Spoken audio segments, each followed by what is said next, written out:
नमस्कार दोस्तों, state bank of India में स्पेशलिस्ट ऑफिसर बनना चाहते हैं तो बड़ी खुशखबरी की बात है। एसबीआई ने जारी करी है स्पेशलिस्ट ऑफिसर की भर्ती, जो कि 22 नवंबर को जारी करी गई है। खाली पद हैं 169। लास्ट डेट है 12 दिसंबर 24। रोजगार पत्रिका के इस ऑफिशियल यूट्यूब चैनल में आपका स्वागत है। नई सरकारी नौकरियों की जानकारी सटीक और एकदम ऑफिशियल वेबसाइट से हम आपके लिए लेकर आते हैं। इस वीडियो में हम आपको बताएंगे एसबीआई ने जो स्पेशलिस्ट ऑफिसर के लिए विज्ञप्ति जारी करी है उसकी संपूर्ण जानकारी। वीडियो में अंत तक बने रहें। तो दोस्तों चलिए शुरू करते हैं। एसबीआई ने असिस्टेंट इंजीनियर रिक्रूटमेंट के लिए 2024 में ये एडवर्टाइजमेंट जारी किया है, जो कि पोस्ट है assistant manager engineer civils, assistant manager engineer electricals, fire और एक बैकलॉग वैकेंसी जारी किया है। चलिए दोस्तों इनको एक एक करके देखते हैं। हाँ दोस्तों ध्यान रहे, वीडियो बहुत ही छोटा है और बहुत ही इंपॉर्टेंट इन्फॉर्मेशन है, सो मेरी रिक्वेस्ट है आप एक भी स्टेप को मिस ना कीजिए और वीडियो को आखिरी तक देखिए। चलिए, ये जो जानकारी ली गई है वो सभी ऑफिशियल वेबसाइट से ली गई है। ऑफिशियल नोटिफिकेशन जो कि आपके सामने फ्लैश हो रहा है, जिसमें करेक्ट और जेन्युइन इन्फॉर्मेशन है। इंपॉर्टेंट डेट, ये नोटिफिकेशन जारी हुआ 22 नवंबर को। इसमें लास्ट डेट ऑफ अप्लाइंग है 12 दिसंबर 24 तक। एडवर्टाइजमेंट नंबर जैसा आपकी स्क्रीन पर फ्लैश हो रहा है। वैकेंसी डिटेल कितनी है? सिविल्स के लिए टोटल 42 वैकेंसी हैं, इलेक्ट्रिकल में 25 वैकेंसी है, फायर के लिए 101 वैकेंसी है और एक बैकलॉग वैकेंसी है जो कि सिविल में थी। तो सिविल की टोटल वैकेंसीज हो गई 43। Age limit assistant manager engineer civil और इलेक्ट्रिकल के लिए एज लिमिट है 21 टू 30 ईयर्स। कितना है दोस्तों?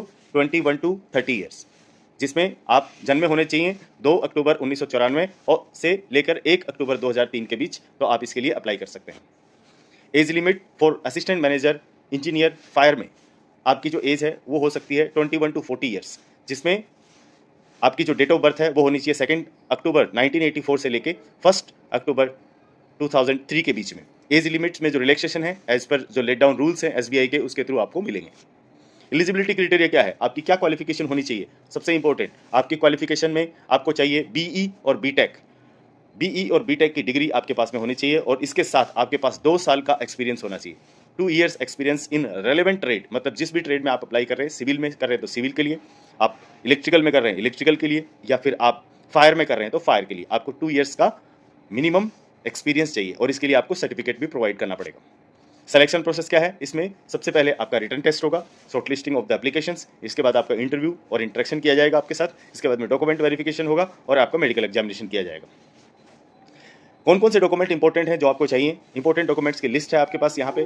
टोटल 10 डॉक्यूमेंट्स यहाँ पे चाहिए आपको। सबसे पहले आपका फोटोग्राफ चाहिए, आपका सिग्नेचर चाहिए, आपका रिज्यूमे चाहिए। ब्रीफ में, शॉर्ट में आपको कौन कौन सी डिग्री कहाँ से करी है, कहाँ काम किया हुआ है, कहाँ एक्सपीरियंस लिया है, इसका एक रिज्यूमे आपको तैयार करना है। इसके बाद आपका आईडी प्रूफ चाहिए, आधार कार्ड इज आईडी प्रूफ चल सकता है। उसके बाद में आपका प्रूफ ऑफ बर्थ, इसके लिए आपको 10th का सर्टिफिकेट या फिर आधार कार्ड या फिर आपका बर्थ सर्टिफिकेट चलेगा। इसके बाद में एजुकेशन सर्टिफिकेट्स, जिसमें आपकी रिलेवेंट मार्कशीट और उसकी जो सर्टिफिकेट है वो आपको पीडीएफ में चाहिए। एक्सपीरियंस सर्टिफिकेट चाहिए पीडीएफ में। आपका कास्ट सर्टिफिकेट, यदि आप कुछ कोटा लेना चाहते हैं तो आपका कास्ट सर्टिफिकेट या फिर स्पेशल डिसेबिलिटी सर्टिफिकेट, ये आपको पीडीएफ में चाहिए। इस किसी कंपनी के साथ या किसी गवर्नमेंट कंपनी के साथ आप जहां भी अभी फिलहाल यदि काम कर रहे हैं तो आपको वहां का लास्ट ईयर का फॉर्म 16 या फिर आपकी लेटेस्ट सैलरी स्लिप का पीडीएफ आपको लगाना पड़ेगा। तो दोस्तों ये टोटल 10 डॉक्यूमेंट आपको अपलोड करने पड़ेंगे जो आपको जरूरी होंगे। इंस्ट्रक्शन फॉर एप्लीकेंट्स, आपको किन किन बातों का विशेष ध्यान रखना है? सबसे पहले सबसे इंपॉर्टेंट है, आपको जो भी ऑफिशियल नोटिफिकेशन उनका लाइन बाय लाइन आपको थोरोली पढ़ना है कि मैं इसके लिए अप्लाई कर सकता हूँ या नहीं कर सकता हूँ, मेरी एलिजिबल क्राइटेरिया इसके लिए फुलफिल होता है या नहीं होता है। दूसरा, इसके बाद में आपको एसबीआई की ऑफिशियल वेबसाइट पे जाना है और वहाँ पे अप्लाई ऑनलाइन के ऊपर क्लिक करना है। देन उसके बाद आपको अपना एप्लीकेशन फॉर्म ध्यान से भरना है। जो भी डॉक्यूमेंट चाहिए वो रिलेवेंट डॉक्यूमेंट आपको अपलोड करने हैं। आपको फीस पे करना है, फीस की डिटेल हम आगे बताएंगे। और इसके बाद आपको अपने एप्लीकेशन फॉर्म को सबमिट करने के बाद आप उसको पीडीएफ में सेव करके रखना है अपने पास, या फिर प्रिंट आउट भी ले सकते हैं, ताकि आपको फ्यूचर में आपने क्या इन्फॉर्मेशन प्रोवाइड करी थी अपनी एप्लीकेशन भरते दौरान उसकी जानकारी आपके पास रहे। फीस डिटेल क्या है?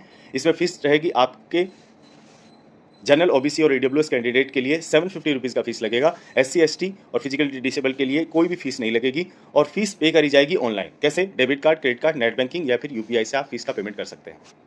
तो दोस्तों आशा करता हूं कि मैंने आपको कंप्लीट जानकारी प्रोवाइड करी है और इसमें जितना ज़रूरी था उतना मैंने इन्फॉर्मेशन आपको बताया। बाकी आप डिटेल में मैं डिस्क्रिप्शन में इसका लिंक प्रोवाइड कर दूंगा नोटिफिकेशन का, और मैं वेबसाइट का लिंक भी प्रोवाइड कर दूंगा जहां से आपको अप्लाई करना है। दोस्तों मैं आशा करता हूं कि आपको इससे सारी जानकारी मिली होंगी। Thank you and all the best for your exam and selection. यदि आपको ये वीडियो पसंद आया हो तो लाइक, शेयर और सब्सक्राइब कीजिए और ऐसे ही वीडियो के लिए हमारे साथ बने रहिए। Thank you. जय हिंद।